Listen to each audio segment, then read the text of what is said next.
tem um título que eu quero compartilhar com vocês. O título é A Excelência de Deus em favor daquele que nele espera.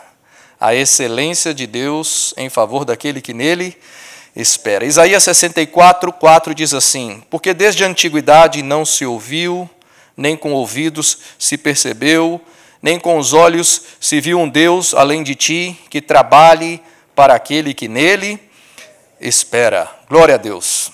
Esse contexto de Isaías 64, se você ler depois, você vai ver que Isaías estava passando por um momento difícil, por lutas, por crise, mas aqui ele está trazendo à memória aquilo que traz esperança, como o profeta Jeremias também. Ele estava tentando trazer aquilo que animava o seu coração.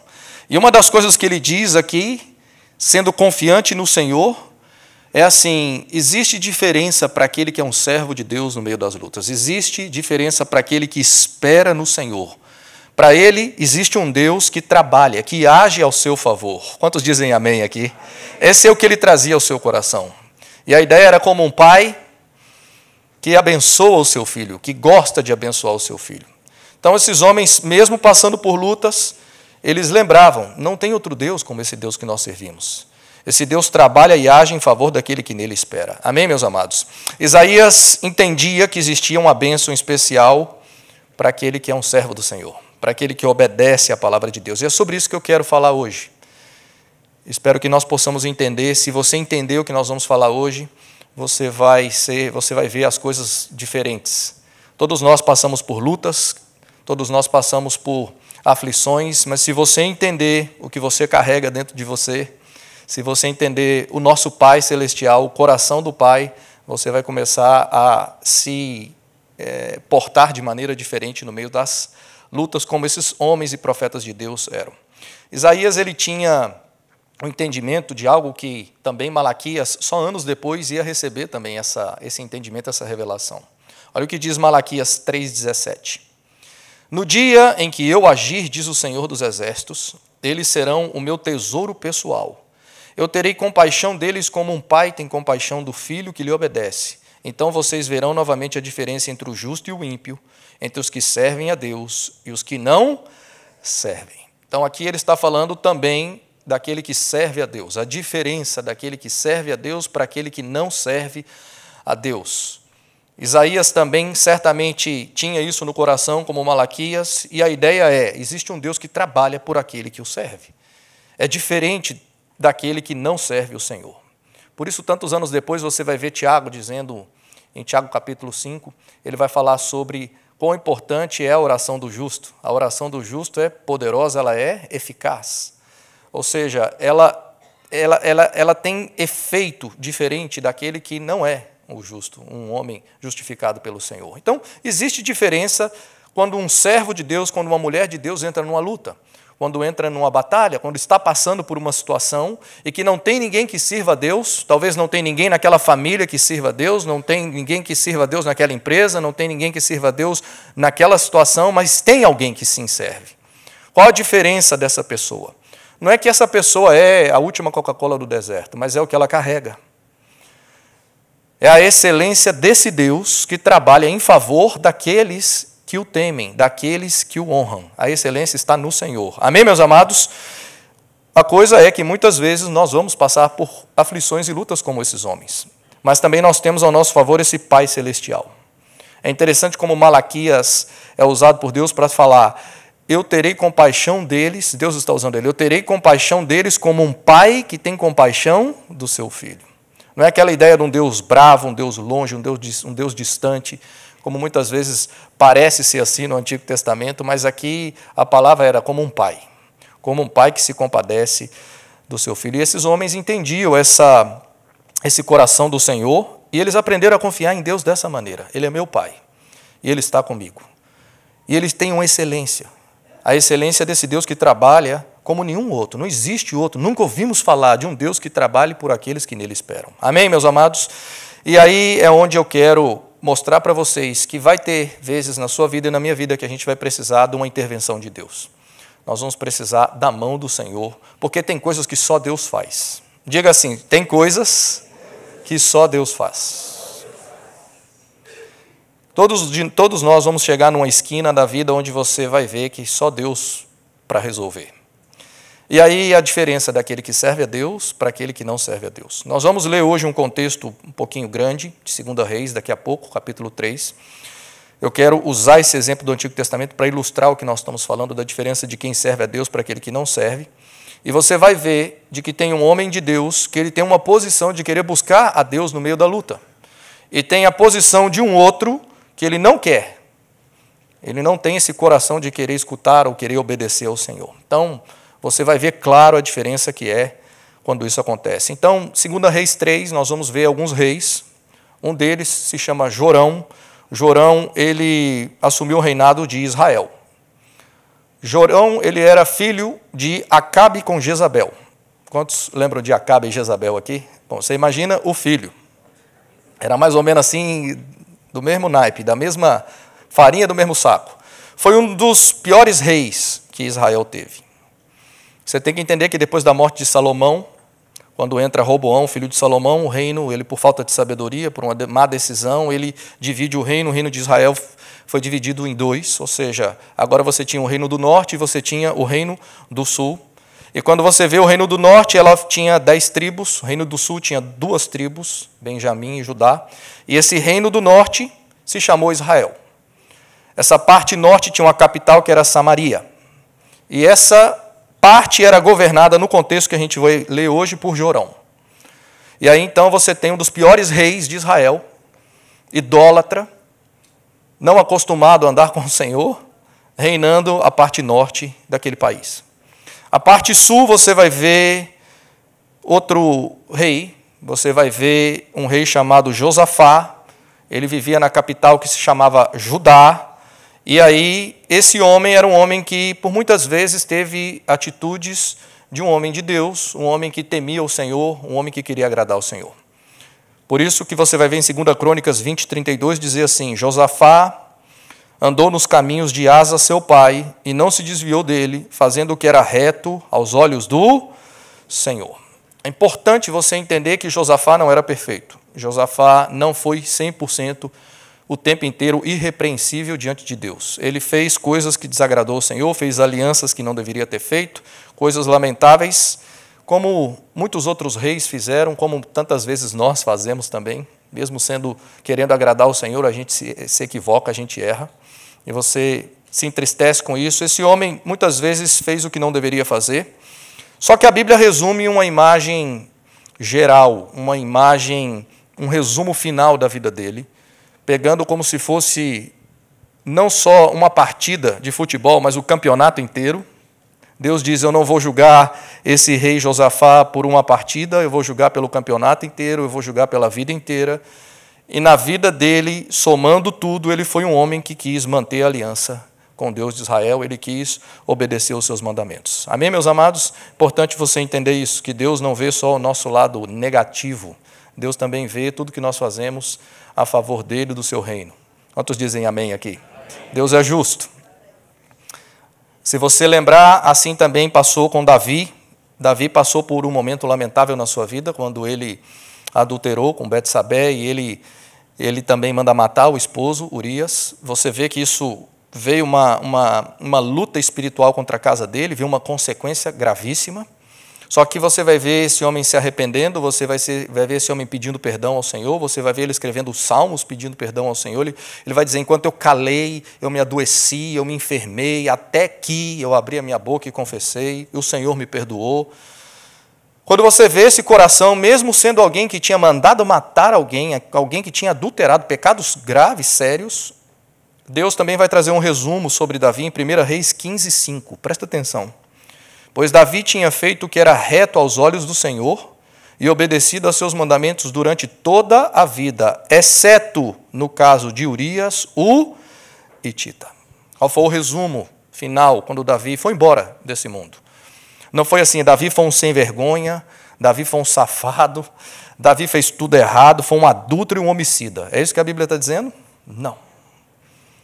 Aqui, 1 Reis 15, 5 está dizendo: ele fez o que era reto aos olhos do Senhor, ele obedeceu os mandamentos durante toda a vida, uma exceção, o caso de Urias, o hitita. É sério esse caso. Esse caso é triste, mas por causa da excelência desse Deus que nós servimos, do favor de Deus, da graça de Deus, Deus tratou isso agora como uma exceção. Deus não tratou como uma regra da vida de Davi. Amém, meus amados? E assim é com você também, assim é comigo. Se você se arrepende dos seus pecados, se você pede perdão ao Senhor, se você tem uma mudança de atitude, até o erro mais grave, mais feio que nós cometemos, Deus vai tratar como uma exceção naquele dia e vai olhar, isso aí foi uma exceção, mas a vida do meu filho foi uma bênção. Quantos dizem amém aqui? É a excelência do nosso Deus. Ele não julga só por um momento de tropeço, mas Ele considera toda a nossa vida, porque Ele é um Deus justo e fiel. Então você vai ver um contexto agora, nós vamos ler 2 Reis 3:1, e você vai ver esse Josafá, que é esse homem. Imperfeito, errou muitas vezes, mas tentou ao longo da sua vida agradar ao Senhor. E você vai ver Jorão, outra atitude, filho de Acabe com Jezabel. Então eu quero que você entenda. Nós vamos ver aqui um contexto de uma terra, um pedaço de terra, um lugar que eles vão estar fisicamente, um deserto. E você vai estar falando daquele país de Israel. Você imagina um país, uma nação dividida. Dividida agora, metade um homem que não teme a Deus, um homem que faz coisas que desagrada a Deus, e outra metade alguém que quer agradar ao Senhor. E muitas vezes é assim. Você está na sua casa, na sua família, tem um filho, você passa uma luta, uma aflição com esse filho. E aí, às vezes, tem um pai que crê no Senhor, ou tem uma mãe que crê e o outro não, e fica essa divisão, essa luta. Quantos não passam por isso? Principalmente pais que têm filhos, pais divorciados que têm filhos. Às vezes, um dos pais, ele é um homem de Deus, uma mulher de Deus, e o outro não. Então, quando fica na casa do pai ou da mãe que é de Deus, é Deus. Mas quando sai daí e vai para a casa do outro, só a graça. É difícil. Eu sei, a gente aconselha pessoas assim, é muito difícil. Aquilo que um pai ou uma mãe de Deus foi plantando, vai lá para a casa do outro e tira tudo. E fica essa angústia, essa agonia dentro do coração. Às vezes um trabalho, uma empresa, tem pessoas ali que não são de Deus, mas tem você que é um servo do Senhor, e fala, meu Deus, tanta luta, tanta coisa. Qual é a diferença do que serve a Deus para aquele que não serve a Deus nessas situações? Qual é a diferença que faz? E é isso que eu quero trabalhar com vocês. Amém, meus amados? Essa excelência que tem de ser um homem que decide buscar a Deus, decide consultar o Senhor. Então, nessa luta que você vai ver aqui, Josafá ele decide consultar o Senhor. E Jorão foi o oposto. Então, acompanhe 2 Reis 3:1, um texto grande, mas é preciso ler ele inteiro. Jorão, filho de Acabe, começou a reinar em Israel no 18º ano do reinado de Josafá, rei de Judá. Reinou em Samaria por 12 anos. Fez o que era mal aos olhos do Senhor. Isso é Jorão. Mas não tanto quanto seu pai e sua mãe. Pelo menos derrubou a coluna sagrada de Baal, que o seu pai havia levantado. Contudo, persistiu nos pecados de Jeroboão, filho de Nebate, que havia cometido e levado o povo de Israel a cometer. Qual era esse pecado aqui? Esse pecado de Jeroboão era adoração a bezerros de ouro. Então, o que a Bíblia está dizendo assim, apesar que esse menino aí, filho de Acabe com Jezabel, derrubou o ídolo Baal, ele ainda deixou o pessoal adorando e apoiou a adoração a bezerros de ouro. Não foi tão ruim como o pai e a mãe, mas ainda deixou um bocado de coisa errada. Versículo 4. Messa, rei de Moabe, era criador de ovelhas. Então agora está falando de outro rei, rei dos Moabitas. Costumava pagar ao rei de Israel um tributo anual, olha o tributo que ele tinha que pagar para Acabe, 100.000 cordeiros e a lã de 100.000 carneiros. Todo ano tinha que dar 100.000 cordeiros para Acabe. Depois da morte de Acabe, porém, o rei de Moabe se rebelou contra o rei de Israel. Então, sem demora, o rei Jorão partiu de Samaria, ou seja, partiu do reino do norte, e reuniu o exército de Israel. No caminho, enviou uma mensagem para Josafá, rei de Judá, o rei lá do sul. O rei Moabe se rebelou contra mim. Você sairá comigo para batalhar com ele? Josafá respondeu, claro que sim. Meus soldados são seus soldados e meus cavalos são seus cavalos. E perguntou, que caminho vamos tomar? vamos atacar pelo deserto de Edom, respondeu o rei de Israel. O rei de Edom e os seus soldados, aqui é outro rei mais, um quarto rei, rei de Edom e seus soldados, se reuniram ao rei de Israel e ao rei de Judá, e os 3 exércitos seguiram pelo caminho. Então agora 3 reis para ir lutar contra o rei de Moabe, rei dos Moabitas. Depois que andaram 7 dias pelo deserto, já não havia água para os homens nem para os animais. Aqui vem a crise, aqui vem a luta. E aqui você vai começar a ver a diferença de Josafá e de Jorão, no meio da crise. Aí vem esse que era filho de Acabe com Jezabel, versículo 10. O que vamos fazer? Exclamou o rei de Israel, Jorão. Será que o Senhor trouxe os 3 reis até aqui só para permitir que o rei de Moabe nos derrote? Então Josafá perguntou, não há aqui um profeta do Senhor? Se houver, podemos consultar o Senhor por meio dele. Um dos oficiais do rei de Israel, lá do norte, respondeu, Eliseu, filho de Safate, está aqui. Ele era o ajudante de Elias. Sim, o Senhor fala por meio dele, disse Josafá.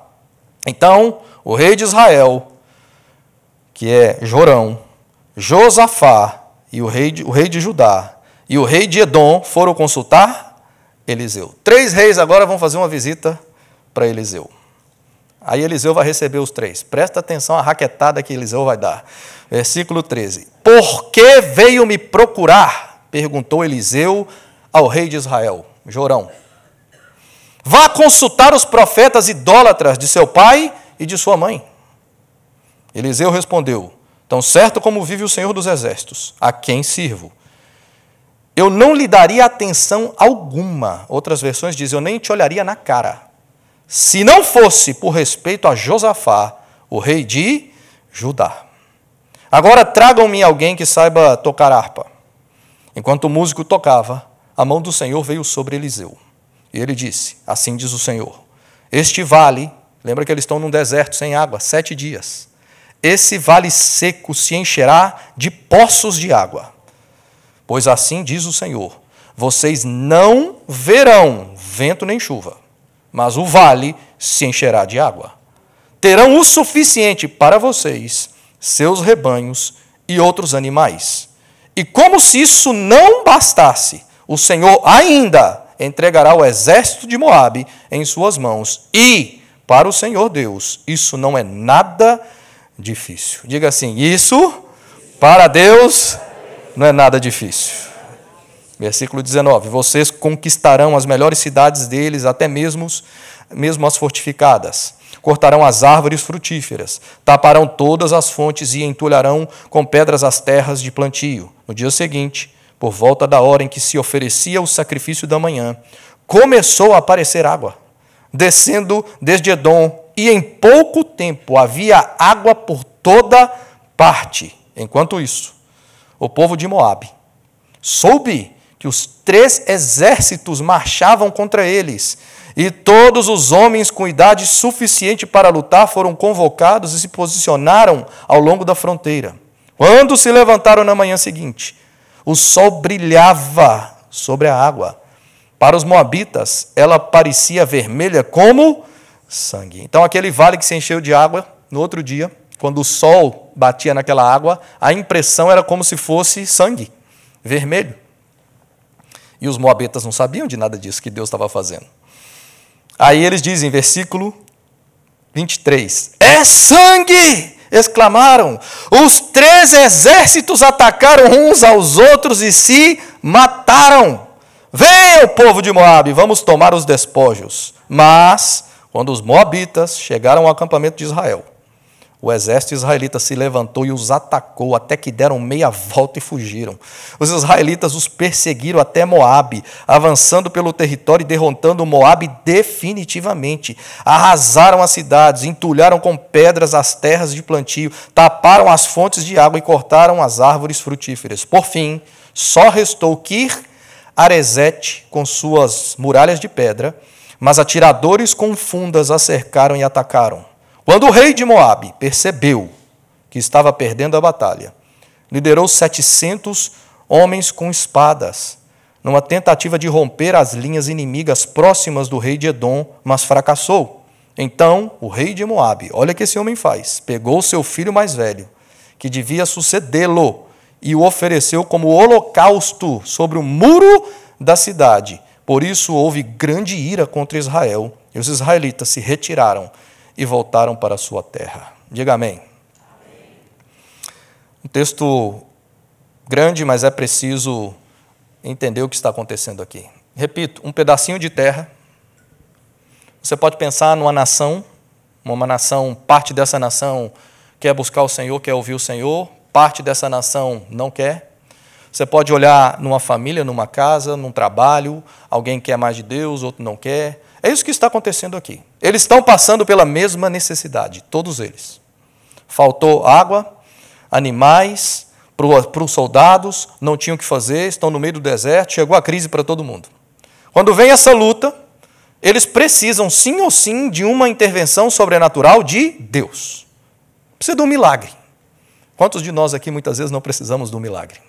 Tem coisa que papai e mamãe não conseguem fazer, mas o Espírito Santo de Deus pode ir lá e fazer por nós. Quantos creem nisso? Amém? Tem um marido cabeção que não escuta, mas aí o Espírito Santo pode ir lá e pode trabalhar por essa esposa que espera no Senhor. Amém? E vice-versa também. Tem mulher que é cabeçona e o marido tem que orar também para que Deus trate com ela. Deus é Deus. E é tão bom quando o Espírito Santo trabalha por nós.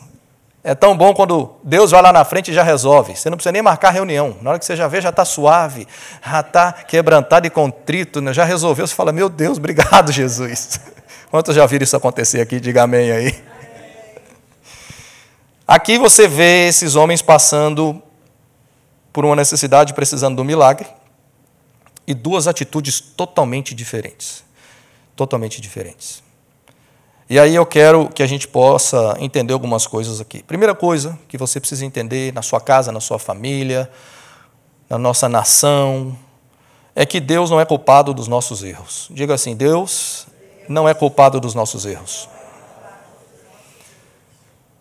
Então, quando passamos por lutas, a primeira coisa, a tendência do ser humano desde o Éden é culpar a Deus.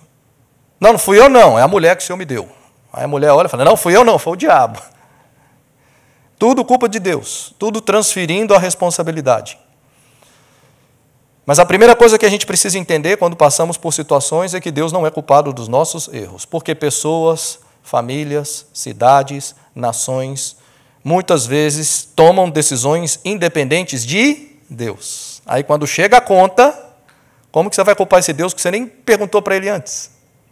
Você nem consultou. Então, tantas coisas que Jorão fazia, tantas coisas que era o dia a dia daquele homem, que eram totalmente desagradáveis a Deus, agora quando ele passa uma luta, ele quer culpar Deus. Por acaso Deus de Israel nos trouxe aqui para matar os 3? E graças a Deus por Eliseu, que olha e já dá uma raquetada no meio e fala, vai lá buscar então os profetas do seu pai e da sua mãe. Por que você está vindo aqui? E quantas vezes nós não somos assim, meus amados? Você passa por luta, você passa por aflição, talvez agora você esteja passando, e a sua tendência é querer culpar a Deus. Mas o primeiro lugar que eu quero que você veja é, olhe para você, olhe para a sua casa, olhe para a sua família, para ver se aquilo que tem sido feito não é dia atrás dia coisas desagradáveis a Deus. E depois não venha chorar achando que Deus vai fazer o politicamente correto. Não, Deus vai tratar comigo e com você para acertar o nosso coração. Quantos dizem amém aqui? Por isso esse profeta se levanta e fala firme com Jorão, porque Jorão estava colocando a culpa em Deus. Primeira coisa que ele fala é, será que Deus nos trouxe aqui para matar todo mundo? Foi isso que Deus? Foi Deus que fez isso? Não, são eles. E aí Eliseu dá essa resposta dizendo assim, você deveria procurar os profetas do seu pai e da sua mãe. A revelação está aí. Você está vendo esse problema que você está passando, Jorão? É seu pai e sua mãe. São vocês que se apartaram tanto de mim, foram por caminhos de desobediência tão grandes, que isso que está acontecendo agora é consequência lá do seu pai e da sua mãe, e você está no mesmo caminho. E às vezes nós precisamos também analisar nossa vida e ver se não temos erros que vêm dos nossos pais, de papai e mamãe, que você precisa levantar na sua geração, na sua casa e dizer isso não agrada a Deus, a partir de agora não entra mais na minha casa esse tipo de coisa em nome de Jesus. Amém, meus amados?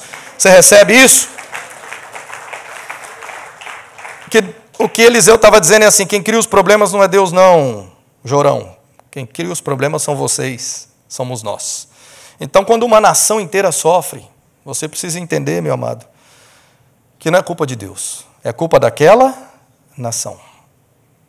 Aquela nação que muitas vezes tem líderes que não invocam o Senhor, tem líderes que não querem agradar o Senhor, e depois o povo sofre, o povo geme, e isso não é culpa de Deus, é culpa do homem. Amém? Primeira coisa que nós precisamos entender, no meio de uma luta, de uma aflição, precisando de um mover sobrenatural de Deus, é entender quem nós somos. Nós temos o direito de viver o melhor de Deus. Deus sempre disse isso, se vocês me obedecerem, se vocês não desviarem nem para a direita nem para a esquerda, vocês vão comer o melhor dessa terra. Mas, aí o versículo segue, se vocês não me obedecerem e se desviarem dos meus caminhos, toda essa bucha e pepino e maldição vai vir sobre vocês. É o que estava acontecendo aqui. Mas Deus me chama e te chama para ser servos do Senhor, para ter esse Deus que trabalha a favor daqueles que nele esperam. Você recebe isso em nome de Jesus? Primeira coisa, Deus não é culpado de nada. Segunda coisa, aquele que verdadeiramente teme ao Senhor quer ouvir Deus falar. Diga assim, quer ouvir Deus falar. Você levanta Josafá, no meio da mesma situação. E em vez de culpar Deus, em vez de achar ruim com Deus, em vez de dizer, por quê? Por quê? Josafá diz assim, não tem um profeta do Senhor que a gente pode consultar no meio dessa situação? Se houver, a gente pode procurá-lo. O que esse homem está dizendo? Eu quero parar tudo. Para tudo, para tudo. Vamos buscar a Deus. Vamos ver o que Deus tem para dizer. Então, aquele que não serve a Deus, numa situação de luta, culpa a Deus. Aquele que serve ao Senhor, numa situação de luta, quer consultá-lo. É muito diferente. Mesmo que esteja chateado com Deus, mesmo que não esteja entendendo agora, só vai entender depois, mas o coração daquele que teme e serve ao Senhor é assim, eu quero consultá-lo. Você precisa entender quem é você. Ou você culpa, ou você quer consultar, isso faz toda a diferença. Eu sei que quem teme a Deus quer ouvi-lo. Quem teme ao Senhor não vai culpar o Deus. Você recebe isso, meu amado? Josafá, então, se levanta nessa situação. Ele diz, eu preciso entender qual é o propósito. Eu preciso entender o que está acontecendo, o que Deus quer falar. Ele sentiu essa necessidade de parar e ouvir de Deus. Quantas vezes nós não somos assim? Quantas vezes nós precisamos também parar tudo para dizer, eu quero escutar o que Deus tem para dizer. O que o Senhor tem para falar comigo? A Bíblia diz que Deus sempre quer falar, sempre. Jó entendeu isso. Jó escreveu assim, Jó 33,14. Deus fala de várias maneiras. Outra versão diz, ora de um modo, ora de outro.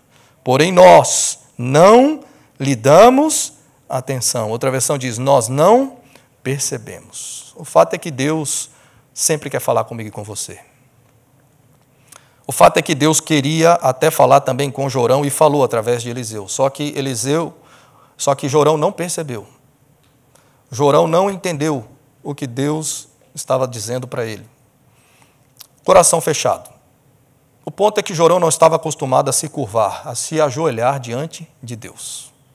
E quando você não está acostumado a se ajoelhar e a se curvar diante de Deus, a sua tendência realmente é não entender nada do que Deus está fazendo e realmente é brigar com Deus e ficar com raiva de Deus. Mas aquele que é acostumado a parar tudo, a se ajoelhar e a querer buscar o Senhor, no meio de uma aflição ele não tem dificuldade nenhuma de dizer, Senhor, fala que o teu servo ouve. E eu quero perceber o que o Senhor tem tentado falar de várias maneiras, de um ou de outro modo. Eu quero ouvir o que o Senhor tem para mim. Amém, meus amados? Isso é porque é alguém acostumado a se curvar diante desse Deus que quer sempre falar. Quantos querem ser assim? Diga amém. Amém. Esse Eliseu é o mesmo que um dia recebeu Naamã, um soldado, um general do exército sírio. E Naamã também era outro que não tinha o costume de se ajoelhar diante desse Deus. E Eliseu tratou do mesmo jeito, nem foi ver. Mandou o empregado falar, manda ele lá lavar 7 vezes no Rio Jordão e tchau. O homem saiu envenenado, com raiva, bravo. Por que não escutou? Porque essa palavra era de Deus. E depois, quando ele obedeceu, aconteceu. Por que ele não ouviu? Ele não ouviu porque não estava acostumado a se curvar e se ajoelhar diante desse Deus.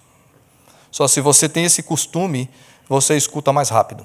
Você deixa de ser arrogante, você deixa de se achar. E aí Deus começa a fazer mais pela sua vida, mais pela sua família, porque o seu coração mudou. Você recebe isso em nome de Jesus?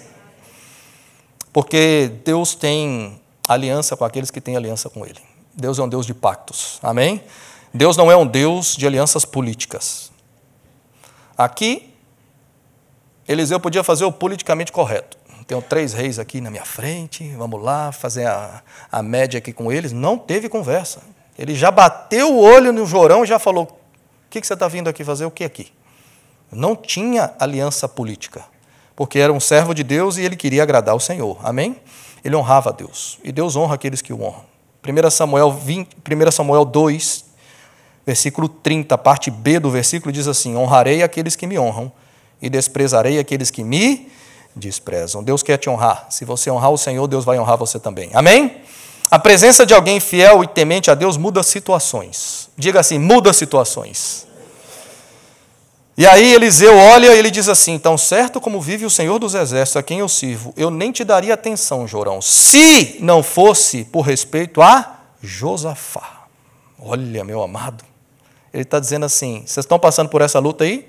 Não tem água, não tem nada, estão no meio do deserto, travou tudo? Sim.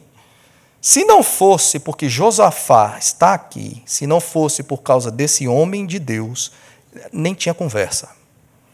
Não ia acontecer absolutamente nada. Se não fosse a presença dele, você não ia ver nada acontecer. Olha que tremendo, meus amados. Deus está usando esse servo dizendo assim, eu valorizo aqueles que me servem, eu valorizo aqueles que me temem. Se eu ver um homem de Deus, uma mulher de Deus, num cenário que precisa de um mover sobrenatural, um cenário impossível, mas eu vejo alguém que quer me buscar, alguém que quer me ouvir, alguém que me busca, vai mudar esse cenário em nome de Jesus. Porque tem um justo. Porque tem aquele que quer o Senhor e faz toda a diferença. É isso que ele está dizendo. Se não fosse ele, Josafá, não ia ter conversa. Quem fez a diferença naquela situação? A presença daquele homem de Deus. Foi como Abraão intercedia por Sodoma, muitos anos atrás. Você vai ver ele orando, Gênesis 18, 23. Aproximou-se dele e disse, falando com Deus, exterminarás tanto os justos como os perversos? Suponhamos que haja 50 justos na cidade, mesmo assim os exterminarás e não pouparás por causa deles? O Senhor respondeu, se eu encontrar 50 justos em Sodoma, pouparei a cidade toda por causa deles. E Abraão segue, 50. Aí ele vê que não tinha nem 50, 45. Aí ele vai até 10. E Deus fala, se eu encontrar 10, por amor a esses 10, eu não destruirei Sodoma. Que Deus é esse, meu amado? Um Deus que trabalha por aqueles que nele esperam. Isso é a excelência do nosso Deus. Não tem muito a ver comigo e com você, mas tem a ver com Ele. Tem a ver com o coração do nosso Pai Celestial que nos ama. Amém, meus amados? E aí você vai ver que quando esse homem está ali, tem essa luta espiritual, porque Jorão está ali também, trazendo, vamos dizer, essa luta, esse peso. E aí você vai ver Eliseu pedir alguém que tocasse harpa. É outra coisa que eu aprendo no meio de lutas. O louvor atrai a presença de Deus para um mover sobrenatural. Ele chama e diz assim, talvez ele não estava sentindo bem, talvez ele deu uma raquetada ali em Jorão, e Jorão também não devia cair bem, ele sabia quem era aquele homem, ele falou, eu não estou bem. Se eu seguir assim, talvez eu faça até o que não deve. Traz um tocador de harpa. Eu preciso de alguém que troque a harpa. Isso era o quê, meu amado? Isso era uma situação que ele entendia. Eu não posso ficar com meu coração envenenado do jeito que está. Eu preciso me encher de Deus. Eu preciso buscar a Deus. Eu preciso da mão de Deus. Eu vou criar intencionalmente um ambiente que o meu coração mude. Eu vou criar intencionalmente um ambiente propício para Deus falar comigo, para Deus trabalhar. Foi isso que ele fez. Traga um tocador de harpa. Eu preciso de um louvor. Louvor é uma arma de guerra. Louvor é uma arma poderosa para vencer o inimigo. Amém, meus amados? E ele, naquela situação, independente se um gosta ou não gosta, o que adora, o que não adora, ele falou, eu quero estar com um tocador de harpa. Coloca louvor. E quando começa a tocar o louvor, Deus começa a ser adorado. E onde Deus é adorado, abriu o ambiente para uma intervenção sobrenatural. Onde Deus não é adorado, não tem intervenção sobrenatural. Mas onde Deus é adorado e invocado, todo o cenário pode mudar. Quantos dizem amém aqui? Glória a Deus. Aí a Bíblia diz assim, que a mão do Senhor veio sobre Eliseu. Você sabe o que é a mão do Senhor vir sobre Eliseu? A mão de quem criou todas as coisas, a mão do Todo-Poderoso, que criou o mundo, criou o universo, criou todas as coisas, veio a favor de quem? De Eliseu. Você imagina, não precisa nem vir a mão inteira, só o dedo, Senhor, só o dedo. A meu favor, não tem filho que não se converta, nem situação que não mude, nem enfermidade que retroceda. Se Deus falar e se mover, meu amado, se o favor de Deus vier a seu favor, não tem demônio, nem diabo, nem jorão, nem nada que impeça. Isso aconteceu no meio da adoração, esse mover. Deus deu uma palavra. E quando nós somos fiéis ao Senhor, outra coisa que eu vejo é que tem milagres que acontecem sem sinais. Diga assim, milagres sem sinais. Deus usou ele dizendo assim, vai encher de água esse deserto. Mas, deixa eu só dizer, não tem nuvem, não tem vento, não tem nada. E você podia olhar e falar assim, esse negócio aí, vai chover como então? Vai vir água de onde então? O que Deus estava dizendo? Não tem sinal. Vocês vão ter que confiar em mim, vocês vão ter que esperar em mim, vocês vão ter que seguir sacrificando para mim, vocês vão ter que orar, vão ter que se ajoelhar, vão ter que me buscar, sem sinal nenhum. Na minha hora eu vou fazer. E aí o que aconteceu? No outro dia de manhã, quando eles estavam oferecendo o sacrifício, começou a aparecer água, começou a aparecer água, começou a aparecer água, começou a aparecer água, no meio de um deserto. Depois de 7 dias sem ter água para ninguém, começa do nada se encher de água. Que hora foi essa? Quando Deus viu que eles estavam ali sacrificando, entregando aquele, vamos dizer, aquele louvor no meio do sacrifício, aquela adoração no meio do sacrifício, confiando no Senhor como um sacrifício vivo. Deus então faz o milagre. E eu creio nisso, que nós servimos a esse Deus que não depende, meu amado, de que tudo esteja funcionando em bonança para o milagre acontecer. Aqui não tinha nada funcionando. E esse é o mesmo Deus de bonança e de crise. É o mesmo Deus que está tudo bem e que não está tudo bem. Para ele, Deus usa Eliseu dizendo assim, deixa eu só dizer uma coisa, não é nada difícil para Deus fazer. Tantas vezes para nós, analisando nas nossas matemáticas, é tudo muito difícil, mas para Deus não é difícil. Operando o Senhor, quem pode impedir? Amém, meus amados? Então, aqui existiu uma intervenção de Deus, mas não teve uma intervenção sem obediência. Primeiro Deus viu a obediência e depois veio uma intervenção. Amém, meus amados? O que aconteceu? Deus confundiu o inimigo. Deus trouxe confusão no meio deles, eles olharam, acharam que aquela água era sangue. E eles entenderam, mataram um ao outro, virou um rio de sangue. E quando desceram, confundidos pelo milagre do Senhor, quem ganhou foi Israel. Esse é o Deus que confunde, que luta por nós, que trabalha por aqueles que nele esperam. Amém, meus amados? Quantas vezes nós não passamos por lutas assim, você precisa do mover de Deus, a gente não vê saída, mas Deus abre um caminho onde não tem caminho. Eu já vi isso acontecer várias vezes. E aí, a última coisa é que existem lutas espirituais que você nem sabe. Quando isso aqui acontece, você vai ver que passa essa luta, o inimigo perde, o rei de Moabe sai voando, e a coisa que ele vai fazer depois dessa luta é pegar o filho e sacrificar, matar o filho dele em cima do muro. Por você ver o nível de idolatria, o nível de batalha espiritual que às vezes tem por trás, que você nem sabe.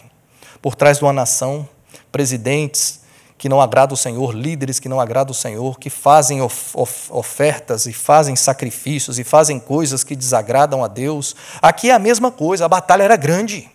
Aqui era uma luta espiritual. Pactos, que não são pactos com Deus, com o nosso Deus, com o Deus de Israel, com o nosso Pai Celestial. E você vê que isso trouxe lutas espirituais para o povo de Deus. Mas o que é que eu aprendo aqui, meu amado? Pode estar Jorão presente no meio da confusão, querendo buscar os ídolos e adorar bezerro, e negócio de ouro para lá, e negócio para cá, e faz esse monte de coisa. Pode ter esse tipo de gente. Pode ter um rei de Moabe aí que sacrifica para o diabo e faz um monte de coisa. Pode ter um monte de coisa errada. Mas se tem, meu amado, Josafás, se tem no meio dessa confusão alguém que quer buscar o Senhor, alguém que quer agradar a Deus, esse Deus, que é um Deus excelente e luta por nós, toda situação pode mudar. Não tem nada que é impossível para o Senhor quando Ele encontra um homem, uma mulher de Deus no meio dessa luta. Você recebe isso em nome de Jesus? Amém? Não quero passar do horário, peço o louvor que passe aqui para frente, por favor. Mas, quando você entende, meu amado, que existe um Deus que para Ele nada é difícil, mas Ele só precisa encontrar em cada situação um homem ou uma mulher que realmente queira o buscar, que entenda o que é servir ao Senhor, você vai ver esse Deus que trabalha por aqueles que nele esperam. E você vai ver esse mesmo versículo ser verdade na sua vida. Eu nunca vi um Deus, desde a antiguidade, que trabalha por aqueles que o servem. Amém, meus amados? Você recebe isso no seu coração? Glória a Deus. Em Malaquias disse, 3,18, então vocês verão novamente a diferença entre o justo e o ímpio, entre os que servem a Deus e os que não servem. Nós vamos ver, nos nossos dias, a diferença daqueles que servem a Deus para aqueles que não servem, em nome de Jesus. Você vai ver, na sua casa e na sua família, a diferença daquele que serve a Deus e daquele que não serve. Só que todos nós queremos servir ao Senhor aqui. Quantos querem servir ao Senhor aqui? Levanta a mão, meu amado. Faz muita diferença. É como Deus olhar e dizer assim, por amor a você, que está aqui, não por esse povo que está fazendo coisas que me desagradam, mas por amor a você, por respeito a você, eu vou fazer. Eu acho interessante o texto que eu li no começo. Deus estava dizendo algo tremendo, meus amados, que isso tocou meu coração, de Malaquias. Ele estava dizendo assim, no dia em que eu agir, diz o Senhor, eles serão o meu tesouro pessoal. Quando Deus age a seu favor, quando Deus faz algo na sua vida, na sua família, Ele está dizendo assim, eles são um tesouro pessoal para mim. São tão preciosos que eu vou mover a favor deles. Eu sou um pai que tem compaixão do seu filho. E quando eu vejo um filho que me obedece, eu vou me mover a favor dele. Aí ele diz, você vai ver nesse dia a diferença de quem serve a Deus e de quem não serve a Deus. Quero orar por você, não sei o que você passa, mas com certeza você, sendo um homem e uma mulher de Deus, está entendendo hoje a diferença que faz você estar nessa situação. Muitas vezes você pergunta, por que Deus você me colocou nessa situação? Exatamente, para ser um Josafá, para ser alguém que vai fazer diferença, para alguém que conhece esse Deus excelente e vai dizer, eu tenho um pacto com Ele. E só por estar aqui, Deus pode fazer grandes coisas. Deus só precisa de um. Só precisa de um. E se Ele encontrar, faz toda a diferença. Vamos orar? Você pode se levantar, por favor? Fazer uma oração por você. Pai, Senhor, nós colocamos, Senhor, nosso coração diante de Ti. Cada um de nós tem as suas lutas, suas aflições, suas angústias, batalhas que muitas vezes tentamos lutar na nossa força e não conseguimos. Mas hoje, Senhor, nós queremos ser aqueles que, como Josafá diz, eu quero parar para escutar a Tua voz.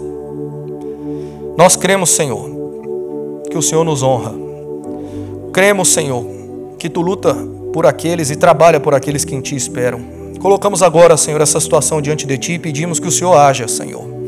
E mesmo que nós não vemos nada, nenhum sinal, nem chuva nem vento, nós não precisamos ver, Senhor, sinais para crer. Nós cremos que o Senhor pode fazer infinitamente mais. E por isso agora, Senhor, junto com a Tua igreja, junto com cada irmão e irmã, eu coloco diante de Ti em intercessão, em oração por cada uma, Senhor, das situações que a Tua igreja vem passando, cada família.